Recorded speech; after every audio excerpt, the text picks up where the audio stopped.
할렐루야. 오늘도 새날을 주신 하나님을 찬양합니다. 오늘도 말씀으로 시작하는 이 하루, 말씀 충만, 은혜 충만, 성령 충만하시기를 주님의 이름으로 축원합니다. 오늘은 역대하 3장 17절 한 절만 봉독해 드립니다. 하나님의 말씀을 경청하시기 바랍니다. 그 두 기둥을 성전 앞에 세웠으니 왼쪽에 하나요 오른쪽에 하나라. 오른쪽 것은 야긴이라 부르고 왼쪽 것은 보아스라 불렀더라. 아멘. 오늘도 이 말씀을 통해 우리에게 주신 하나님의 음성을 듣게 되길 바랍니다. 오늘 본문은 솔로몬이 이제 성전을 건축하는 구체적인 과정과 또 그 설계의 내용들을 보여주고 있는데요. 성전은 단순한 건축물이라기보다는 하나님의 언약과 또 하나님의 성품, 하나님의 통치가 집약되어 있는 그런 하나님의 구속사의 결정체다 라고 말할 수 있겠습니다. 그래서 오늘 말씀은 영적 설계도다 이렇게 말씀드릴 수 있겠는데요. 오늘 이 설계도 속에 담겨져 있는 영적인 의미들을 큰 그림만 간단히 생각해 보도록 하겠습니다. 우선 1절에 보시면 솔로몬이 예루살렘 모리아 산에 여호와의 전 건축하기를 시작하니 그곳은 전에 여호와께서 그의 아버지 다윗에게 나타나신 곳이요 여부수 사람 오르난의 다장마당에 다윗이 정한 곳이라 그랬습니다. 성전 건축과 관련된 내용은 이미 열왕기상 6장에서 거의 동일한 내용으로 다루고 있어요. 그런데 열왕기상 6장 1절에는 성전 건축의 시기에 대해서 집중합니다. 제가 읽어드릴게요. 이스라엘 자손이 애굽 땅에서 나온 지 480년이요 솔로몬이 이스라엘 왕이 된 지 4년 15월 고 둘째 달에 솔로몬이 여호와를 위하여 성전 건축하기를 시작하였더라 그랬어요. 여기서 성전 건축 시기를 어디와 연결시키느냐? 출애굽과 연결하고 있습니다. 그 이유는 왜 그러냐면 이스라엘이 지금 가나안에 들어와 살긴 하지만 하나님께서 그 옛날 아브라함에게 약속하신 대로 큰 민족을 주리라, 복의 근원이 되게 하리라, 그리고 땅을 주시겠다라고 하는 약속 가운데 이 땅을 주시겠다는 약속은 오랫동안 성취되지 못했거든요. 그런데 이제 솔로몬이 성전을 완성하고 하나님께서 비로소 백성 한가운데 살게 거하게 되시면서 드디어 아브라함에게 약속하셨던 땅의 약속을 지킬 수 있게 되었다라는 것을 강조하는 것입니다. 자, 반면에 오늘 우리가 읽은 역대기의 말씀은요, 성전 건축에서도 장소를 강조하고 있습니다. 그래서 오늘 1절에는 솔로몬 성전이 세워진 장소를 설명하면서 두 가지 역사적인 사건을 소환하죠. 하나는 모리아산 사건이고 다른 하나는 다윗의 오르난의 다장마당입니다. 우선 모리아산은 여러분 잘 아시다시피 여호와 일의 현장이죠. 창세기 22장에서 아브라함이 독자 이삭을 번제로 드리라는 하나님 명령에 순종해서 모리아산으로 올라갔고 순종의 정점에서 하나님께서 이삭 대신에 순양을 준비해 주지 않으셨습니까? 이삭이 죽어야 할 그곳에 하나님께서 순양을 준비시켜 주셔서 그 생명을 대속하게 하셨던 것처럼 솔로몬이 이제 짓는 이 성전의 본질도 바로 대속에 있다는 것을 이 모리아산을 통해 말해주고 있는 것입니다. 그런데 바로 이 훗날 골고다 언덕에서 완성될 예수 그리스도의 희생을 예표하는 것이 바로 이 모리아산이기도 합니다.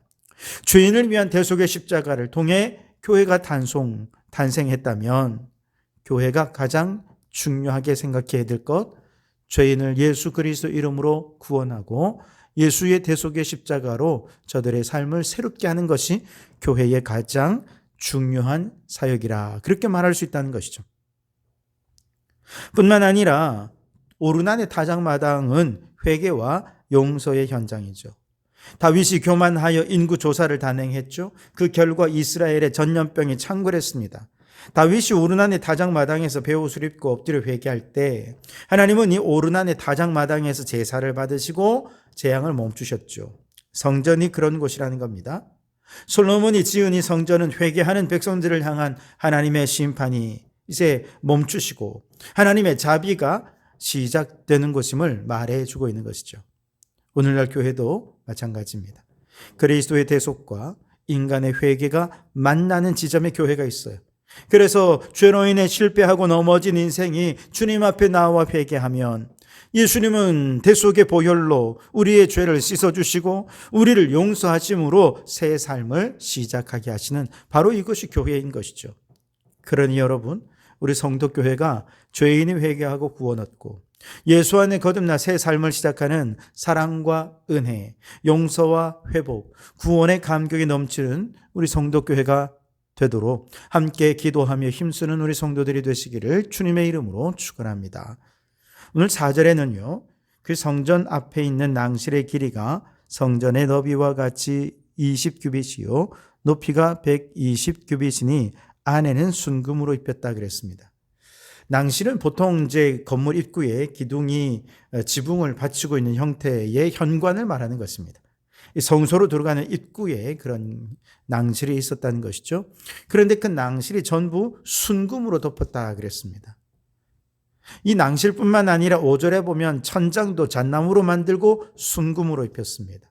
7절에 보면 성전과 그 들보와 문지방과 벽과 문짝과 벽에 아로 새긴 그룹들까지 모두 금으로 입혔고요. 8절에는 지성소, 그리고 10절에는 그 지성소 안에 있는 두 그룹 형상도 다 금으로 만들거나 금으로 입혔습니다. 그런데 이때 순금은 무엇을 말하는 것이냐? 우리 하나님의 변치 않으시는 속성, 그리고 그의 신성한 영광을 말해주고 있는 것입니다. 성소에 들어서서 제사를 집례하는 제사장은요, 사방에서 반사되는 금빛을 통해서 하나님의 찬란한 영광 앞에 있음을 그는 감격스러워했을 것입니다. 오늘 우리는 화려하고 멋진 금으로 교회당을 장식하지 않습니다. 왜냐? 이미 하나님이 이곳에 임재하고 있기 때문에, 믿음으로 그분이 임재하심을 확신하기 때문에 그렇죠. 교회 건물이 없어도 마찬가지입니다. 우리 온 마음을 다해 주님을 찬양하며 우리는 성전을 짓습니다. 두 손을 들어 주의 보좌를 만들고 주님의 임재를 구할 때 바로 그것이 거룩한 땅이 되고 찬란하고 영광스러운 주님의 임재 아래 예배하는 교회가 되는 것이지요. 그래서 여러분, 우리가 어디서든 믿음의 눈을 열고 그 위대하심과 영광과 찬란한 앞에서 온 마음과 뜻과 힘과 정성을 다해 하나님을 찬양하고 예배하는 움직이는 교회가 되실 수 있기를 주님의 이름으로 축원합니다. 자, 8절에는요, 지성소 내부와 또 그 규모에 대해 설명하는데, 또 지성소를 지었으니 성전 넓이대로 길이가 20규빗이요 너비도 20규빗이라 순금 600달란트로 입혔으니 그랬습니다. 자, 지성소의 특징은 가로, 세로, 높이가 모두 20규빗이라는 정육면체 구조를 가졌다는 것입니다. 이는 하나님의 공의와 질서 그리고 치우침 없는 완전성을 상징하는 것입니다. 요한계시록 21장 16절에도요, 새 예루살렘 성 역시 길이와 넓이와 높이가 다 같은 정육면체의 모습으로 등장하는 것을 보게 됩니다. 다시 말해 지성소의 구조는 우리 하나님이 이 땅에서 다스리시고 통치하시는 그 통치가 완벽하고 흠이 없으시다라고 하는 것을 말해주고 있는 것입니다. 여러분, 우리 완전하신 하나님이 다스리시고 통치하시면 그곳에는 더 이상 불의가 없습니다. 거짓도 없습니다. 사기치고 속이는 것도 없고요. 억울한 일, 또 눈물 날 일도 없습니다. 오히려 주님의 통치 아래 있는 모든 사람들은 하나님께서 그들의 눈물을 닦아주시고 아프거나 고통당하는 자 위로하시고 치유하시고 회복시켜 주십니다. 그리고 사람들의 가장 큰 두려움이자 고통인 사망이 없는 것이 하나님의 다스리시고 통치하시는 하나님 나라인 것이죠.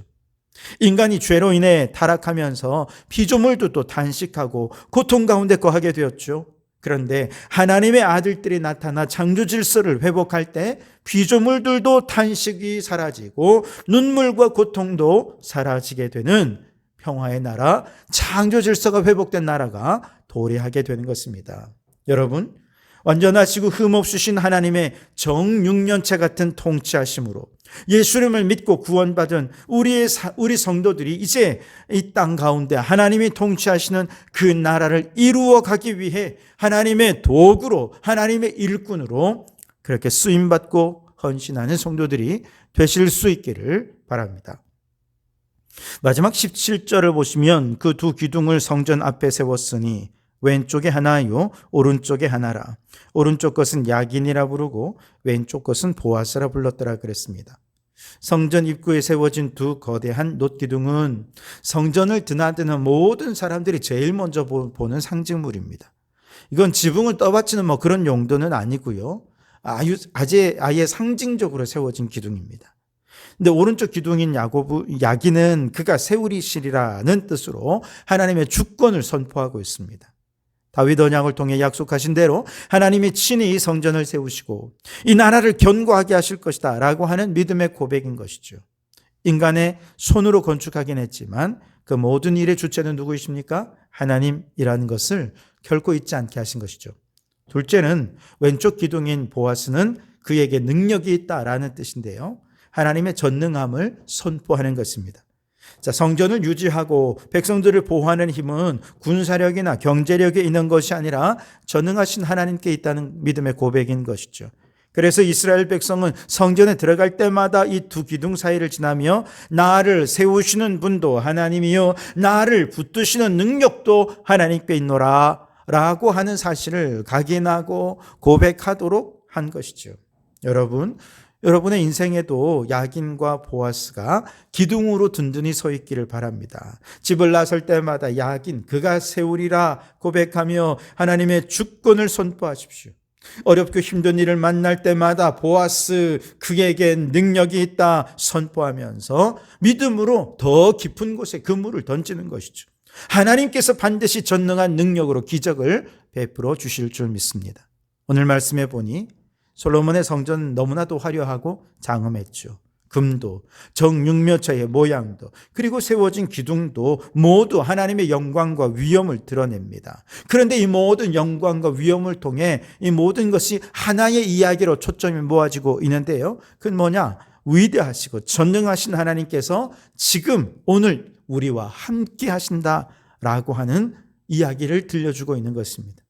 그리고 그 하나님은 지금 우리의 마음을 성전 삼고 우리 안에 들어오셔서 우리와 함께 하시는 줄 믿습니다. 솔로몬의 성전은 무너졌지만 그리스도께서 우리의 마음에 세우신 영원한 성전은 결코 무너지지 않을 줄 믿습니다.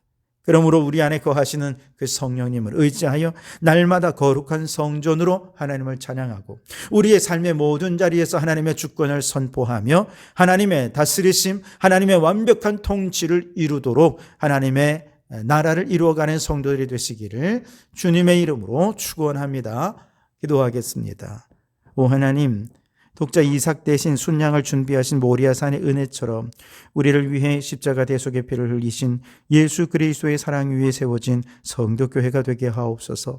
오르난의 타작마당에서 재앙이 멈추었듯 죄로 인해 넘어진 영혼들이 주님 앞에 엎드려 회개할 때 심판이 멈추고 참된 용서와 회복이 시작되는 우리 성도교회가 되게 도와주시옵소서. 우리 성도교회가 그리스도의 대속과 인간의 회개가 만나는 거룩한 통로가 되어 날마다 구원의 감격과 새 삶의 기쁨이 넘쳐나게 해 주시옵소서. 낭실과 지성소를 가득 채운 순금의 광채처럼 화려한 건물보다 더 빛나는 주님의 찬란한 영광과 임재를 예배 가운데 보게 해 주시옵소서. 정육면체 지성소의 공의로우신 설계대로 우리 삶의 눈물과 고통이 없는 하나님의 완전한 통치가 이루어지며 그 나라 회복을 위해 헌신하게 하옵소서. 주님이 세우시고 주님께 능력이 있음을 고백하는 두 기둥 사이를 지나듯 모든 일에 하나님의 주권과 전능하심을 선포하며 승리의 삶을 살게 해 주시옵소서. 무너질 건물이 아닌 우리 마음을 성전 삼으신 성령님을 의지하며 거룩한 성도로서 세상 속에서도 주님과 동행하는 영광스러운 삶을 살게 해 주시옵소서. 예수님 이름으로 기도하옵나이다. 아멘.